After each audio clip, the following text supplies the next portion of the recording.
ಶಾಂತಗೊಂಡಿದ್ದ ನೇತ್ರಾವತಿ, ಕುಮಾರಧಾರ ನದಿಗಳು ಮತ್ತೆ ರೌದ್ರಾವತಾರ ತಾಳುವ ಲಕ್ಷಣ ಕಾಣುತ್ತಾ ಇದ್ದು, ಭಾನುವಾರ ನಸುಕಿನ ಜಾವದಿಂದಲೇ ಉಭಯ ನದಿಗಳಲ್ಲಿ ನೀರಿನ ಹರಿವು ಹೆಚ್ಚಳಗೊಂಡಿದ್ದು ಅಪಾಯದ ಮಟ್ಟ ತಲುಪಿದೆ. ಈಗಾಗಲೇ ನದಿ ಪಾತ್ರದ ಪ್ರದೇಶಗಳು ಜಲಾವೃತಗೊಂಡಿದೆ. ಉಭಯ ನದಿಗಳಲ್ಲಿ ನೀರು ಹೆಚ್ಚಳವಾಗುತ್ತಲೇ ಇದ್ದು 2019 ಬಳಿಕ ಮತ್ತೊಮ್ಮೆ ನೆರೆ ಬರುವ ಸಾಧ್ಯತೆ ಕಾಣಿಸಿಕೊಂಡಿದೆ. ಕಳೆದ ಹಲವು ದಿನಗಳಲ್ಲಿ ನೆರೆ ಭೀತಿ ಮೂಡಿಸಿದ್ದ ನೇತ್ರಾವತಿ, ಕುಮಾರಧಾರ ನದಿಗಳು ಶನಿವಾರ ಶಾಂತಗೊಂಡಿದ್ದವು. ಉಭಯ ನದಿಗಳಲ್ಲಿ ನೀರಿನ ಹರಿವು ತೀರಾ ಕಡಿಮೆಯಾಗಿತ್ತು. ಆದರೆ ಶನಿವಾರ ಸಂಜೆಯಾಗುತ್ತಲೇ ನೀರು ಏರಿಕೆಯಾಗುತ್ತಲೇ ಇದ್ದು, ಭಾನುವಾರ ನಸುಕಿನ ಜಾವ 2 ಗಂಟೆಯ ಬಳಿಕ ಅಪಾಯದ ಮಟ್ಟದಲ್ಲಿ ನದಿಗಳ ನೀರು ಹರಿತಾ ಇದೆ. ಉಪ್ಪಿನಂಗಡಿಯ ಶ್ರೀ ಸಹಸ್ರಲಿಂಗೇಶ್ವರ ಮಹಾಕಾಳಿ ದೇವಾಲಯದ ಬಳಿ ಇರುವ ಒಟ್ಟು 38 ಮೆಟ್ಟಿಲುಗಳಲ್ಲಿ ಈಗ 1 ಮೆಟ್ಟಿಲಷ್ಟೇ ಕಾಣುತ್ತಾ ಇದ್ದು, ಉಳಿದ ಮೆಟ್ಟಿಲುಗಳೆಲ್ಲ ಮುಳುಗಡೆಯಾಗಿದೆ. ಈ 1 ಮೆಟ್ಟಿಲು ಮುಳುಗಿದ್ರೆ ನೀರು ದೇವಾಲಯದ ವಠಾರ ಪ್ರವೇಶಿಸಲಿದೆ. ಶಂಭೂರು ಅಣೆಕಟ್ಟು ಆಧಾರಿತ ಜಲಮಾಪಕದಲ್ಲಿ ನದಿಗಳ ಅಪಾಯದ ಮಟ್ಟ 30 ಮೀಟರ್ ಆಗಿದ್ದು, ನದಿ ನೀರು ಈ ಮಟ್ಟವನ್ನ ಇದೀಗ ತಲುಪಿದೆ.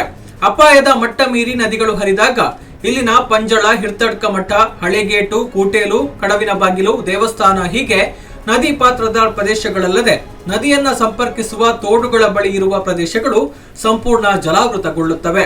ಅಪಾಯದ ಭೀತಿಯನ್ನ ತಂದೊಡ್ಡುತ್ತವೆ. ಉಭಯ ನದಿಗಳ ನೀರು ಇನ್ನಷ್ಟು ಹೆಚ್ಚಳಗೊಂಡು ಸಹಸ್ರಲಿಂಗೇಶ್ವರ ದೇವಾಲಯದ ಎಡ ಹಾಗೂ ಬಲಬದಿಯಿಂದ ಬಂದು ಶ್ರೀ ಸಹಸ್ರಲಿಂಗೇಶ್ವರ ದೇವಾಲಯದ ಅಂಗಣಕ್ಕೆ ಹೊಕ್ಕು ಅಲ್ಲಿನ ಧ್ವಜಸ್ತಂಭವನ್ನ ಸ್ಪರ್ಶಿಸಿದಾಗ ಪವಿತ್ರ ಸಂಗಮ ಘಟಿಸುತ್ತದೆ. ಹೀಗೆ ನದಿಗಳಲ್ಲಿ ನೀರಿನ ಹರಿವು ಹೆಚ್ಚಳವಾಗುತ್ತಲೇ ಸಾಗಿದ್ರೆ ಈ ಬಾರಿ ಪವಿತ್ರ ಸಂಗಮ ಘಟಿಸುವ ಸಾಧ್ಯತೆಯೂ ಇದೆ. ಹಳೆಗೇಟು ಬಳಿ ಮನೆಯೊಂದು ಜಲಾವೃತಗೊಳ್ಳುವ ಸಾಧ್ಯತೆ ಇದ್ದು, ಸ್ಥಳಕ್ಕೆ ಕಂದಾಯ ಅಧಿಕಾರಿಗಳ ತಂಡ ಭೇಟಿ ನೀಡಿ ಅವರನ್ನ ಸುರಕ್ಷಿತ ಜಾಗಕ್ಕೆ ಅಥವಾ ಜಿಲ್ಲಾಡಳಿತದ ಕಾಳಜಿ ಕೇಂದ್ರಕ್ಕೆ ತೆರಳಲು ಸೂಚಿಸಿದ್ದಾರೆ. ಗೃಹ ರಕ್ಷಕ ದಳದ ಪ್ರಾಕೃತಿಕ ವಿಕೋಪ ತಂಡ ಸನ್ನದ್ಧ ಸ್ಥಿತಿಯಲ್ಲಿದ್ದು, ದೇವಾಲಯದ ಬಳಿ ಬೀಡು ಬಿಟ್ಟಿದೆ. ದೇಶದ ಪ್ರತಿಷ್ಠಿತ ಕೇಕ್ ಮಳಿಗೆ ಸೆವೆಂತ್ ಹೆವನ್ ಈಗ ಪುತ್ತೂರಿನಲ್ಲಿ.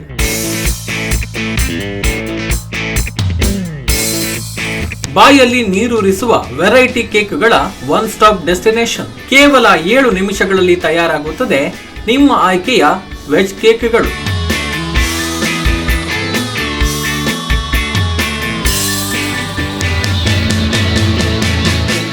ಭೇಟಿ ನೀಡಿ ಮತ್ತು ನಿಮ್ಮ ಸಂತಸದ ಸಮಯವನ್ನ ಇನ್ನಷ್ಟು ಸವಿಯಾಗಿಸಿ. ಸುದ್ದಿ ಚಾನಲ್, ಕ್ಷಣ ಕ್ಷಣದ ಸುದ್ದಿಗಾಗಿ.